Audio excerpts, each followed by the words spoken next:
It's gonna be cold. I think I win, I think I win, I think I feel me.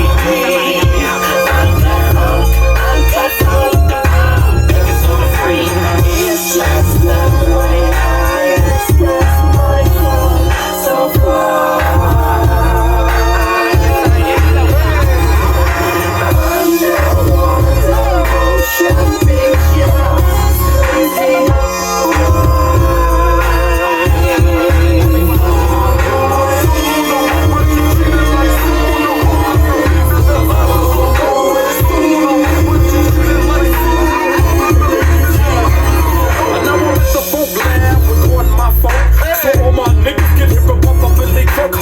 I got to keep my phone for real to real, cause them fake fucking motherfuckers be out to steal. Claiming you're the ultimate homie, but you are fake. I've been in so much shit to some original bootlegger who don't know a lick of my rhymes. Only know to say it's 599, but I'ma meet you at the swap. It's like wow,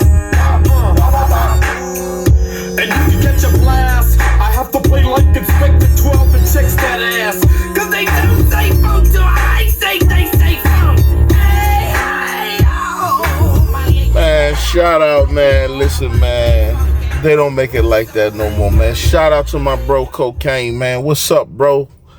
Tap in, man, with me, man. My Pisces twin, man. Listen, man, everybody enjoying the storm. I hope you home, man, snuggled up with somebody, man, special, man, somebody meaningful, man. Honestly, I love this weather, but listen, you know, I think about how blessed I am, man. You know, I've been free now about 19, 20 months, man. And, you know, I've come a long way, man. You know, I pray for these days, man, to just be able to chill and relax, man, and enjoy the storms, man, because, you know, just like, you know, you enjoy the beautiful weather, man, you also got to learn to enjoy the storms. You know what I'm saying? Man, you know, I was just talking with a friend about how I love and really enjoy this when the weather's like this, man. You know, I like to just be in the house, man, you know, maybe a little music playing, man, you know, and it'd be nice to have a little company too, you know, snuggled up, man. But, you know, I'm going to tell I want to tell a story, man. You know, when I was in federal prison, I call it the Pizza Wars. You know, anybody who been in federal prison, or prison for that matter, anyway, they know that, you know, one of the ways to really, man, make some money in prison is food, man. If you know how to cook, and, you know, those who know me, those who know, and those who don't know, man, you know, I'm a beast, man, in that kitchen. You know what I'm saying? I know how to do a few things in the kitchen and cook, you know. So I used to make a lot of money, man, you know, supporting myself while I was in prison, man. You know, that's where, again, you know, the habitual hustler mindset was really developed, man, because, you know, I did it inside and out, you know. But anyway, you know, I was cellies with a gentleman, man, and, you know, by the name of Anthony D'Annunzio, man. Anthony D'Annunzio was the underboss and the brother of Carmine Cheeseman D'Annunzio. And they were the boss and underboss of the New England crime family in Boston, Massachusetts. And when I first moved in the cell, man, you know, Anthony wasn't too happy about it because he liked to control, you know, like most of them Italians and mob dudes, they want to be around their own kind, you know. And then, you know, he wanted to, like, you know, being as he had a, you know, stature, reputation, and money, you know, he wanted to control who was in the cell. So I remember when I first moved in, man, you know, he was a little tense, you know, but as time went on, man, we began to develop a relationship and begin to talk, man. He really, man, he took a liking to me, man, and he liked my cooking. He had Italian, he used to like my cooking. And I used to make these cheesecakes. You know, that was one of my specialties, as well as cheesecake desserts.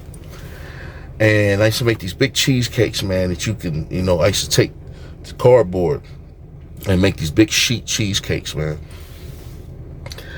And so, you know, he would always buy them from me because he loved them, you know. And in federal prison, somebody was always going home, or it was always somebody's birthday or some reason for them to celebrate. So I started selling them, and I sold them for a reasonable price. You can feed about 15, 20 people with one of my cheesecakes. So anyway, there was also another Italian that was in our institution by the name of Little Nicky Carrazzo. Now, Nicky was a boss and under boss at one point in time of the Gambino crime family in New York. Now, Nicky was a heavy hitter, man. He was a real, you look him up, Google him, Little Nick Carrazzo. So, Nicky and Anthony didn't like each other because Nicky didn't respect Anthony as a boss. And Anthony didn't respect Nicky because Anthony felt like Nicky was broke. Anthony had that bread. So one time, man, Nicky was having a party, man, and I was walking through the hallway, and Little Nicky stopped me, and he said, "Hey, big man." He said, "I heard you make a good cheesecake." I said, "Yeah, you know." He said, "Listen, I'm having a party. One of my friends is going home, man, and I need one of those cheesecakes from you, man." I said, "Sure, man, Nicky, you know, what kind you want?" You know, he gave me the flavor he wanted. So a couple days go by, I make the cheesecake. So I go to deliver the cheesecake, and my partner had made some pizzas for him. So when Anthony seen me making the cheesecake, he said, who you making that for? I said, "I'm making it for Little Nicky." And I knew it was going to be like a, but see, you know, the Italians, they operate differently. You know, brothers, man, we emotional. Now, when we don't fuck with you, we don't fuck with you. You know, it's beef, or it's, you know, real, you know, passive aggressive. So when I told Anthony that I was making a cheesecake for Little Nicky, Anthony was like, "He's broke. He's not going to pay you." I said, "Well, you know, man, he ordered it. I'm going to see, you know, I don't know, you know, that's neither here nor there. I want my $24 for my cheesecake." He's like, "I'm telling you, he's broke. He's not going to pay you." I said, "All right." So I make the cheesecake, and I take it up to Little Nicky, and guys is in there, the Italians, you know, they sitting around. My partner brings a couple pizzas. And I give them the cheesecake, and Nicky say, "Hey, I'll take care of you later, big man. I'll take care of you later." So I said, "Okay." So when I get back to my room, Anthony waiting on me. He like, "Did he pay you? Did he pay you? Did he pay you?" I said, "Nah, man, he ain't paying me." He said, I told you, he's fucking broke. He's fucking broke. He not gonna get paid. He said, "I tell you what." He said, "Here, tell him I paid for it." I said, "What?" He said, "Just tell him I paid for it." I said, "All right." So Anthony paid me $30 for my cheesecake. So a couple days go by, like a week go by, and I'm walking down the hallway again. So Little Nicky stops me and say, hey, big man, I'll get you taken care of, you know.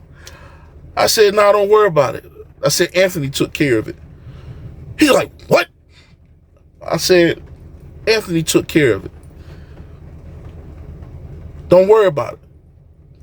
Boy, if you seen the look. Now, Little Nicky come from that mob life. Like, he Gambino. He was a boss and a captain. Like, he real deal. If you seen the look on this man's face, because the display of disrespect that Anthony displayed towards him by paying for his food is basically saying, as a man, you can't even pay for your own food, you fucking bum. And when I tell you, Nicky fucking turned red as a fucking fire hydrant. So he said, I swear to God, he shows up at my door like 2 hours later. "Hey, make him one for me and tell him I paid for it." So I said, okay. So he pays me what he owes me. No, he pays me another $24. So I'm making it and stuff. And so I said, "Anthony, Nicky just came by and paid for a cheesecake for you." Anthony busts out laughing. He's trying to save face. He's broke. He owes everybody. Oh, man. He said, "You know what, man, don't worry about it. Just keep it. I don't, or whatever." And I think I ended up making it, and we split it amongst our cellies, because at that time we was on top of each other, man. It was like 6 people in a 4-man cell. But it was so funny, man, to see how those men of those statures, like, their level of disrespect with one another is different. Because even though Nicki didn't respect Anthony as a real boss, and Anthony didn't respect Nicki because he was broke, he said, yeah, you Gambino, but you broke. It just tells you a lot, man. And it was just one of the funniest things, and I learned about how certain men think, you know.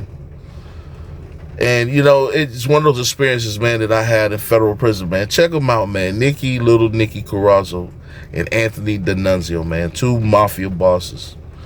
Me and Anthony, man, we developed a good, respectful relationship.